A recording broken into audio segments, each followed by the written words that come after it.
I never thought I'd be one to cheat. I've always prided myself on being a faithful wife.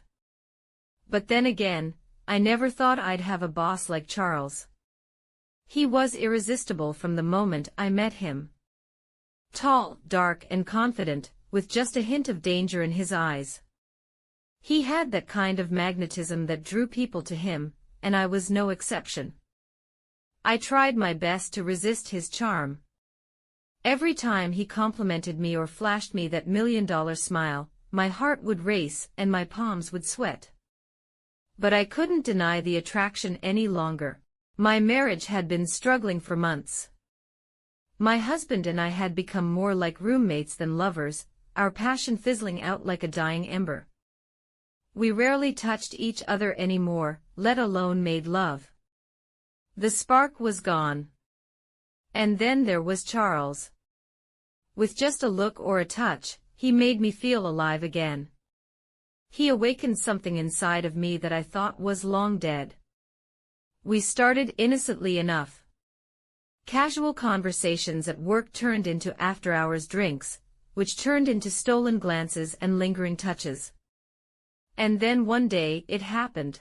We found ourselves alone in the conference room, after a particularly grueling day at the office.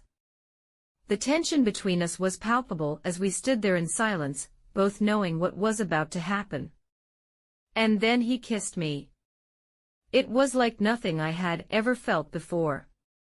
His lips were soft yet demanding against mine, his hands firm as they pulled me closer to him. Every nerve in my body ignited with desire as his mouth explored mine, leaving no inch untouched by his expert tongue. I melted into his embrace, all thoughts of my husband and my marriage fading away in that moment. All that mattered was the intoxicating feeling of being wanted by this man who oozed sex appeal from every pore. He lifted me onto the conference table, his hands roaming over my body with a hunger that matched my own. I moaned into his mouth as he traced his fingers along the curve of my spine, sending shivers down my spine. With each caress and kiss, I lost myself in the pleasure, forgetting about everything but the man in front of me.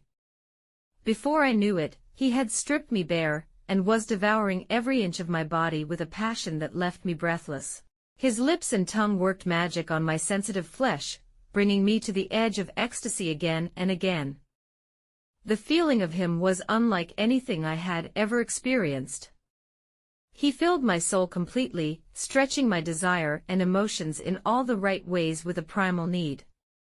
We became lost in our own little world of pleasure, our bodies moving together in perfect harmony. I cried out his name as the waves of emotional explosions crashed over me, taking us both to new heights of ecstasy.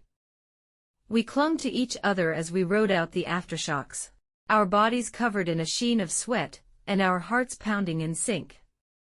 It was a moment of pure bliss that I never wanted to end. But like all good things, it did end.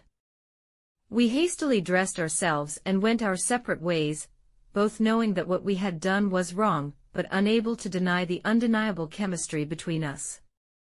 In the days that followed, guilt consumed me. Thoughts of my husband and what I had done plagued my mind day and night. How could I have betrayed him like this? What kind of person does that make me? But no matter how hard I tried to forget about Charles or push aside those feelings of desire for him, they only grew stronger. The memory of that stolen afternoon in the conference room haunted my dreams, and I found myself craving his touch more and more with each passing day. I was caught in a whirlwind of emotions, torn between my loyalty to my husband and the undeniable passion I felt for Charles. And I knew that sooner or later, I would have to make a choice.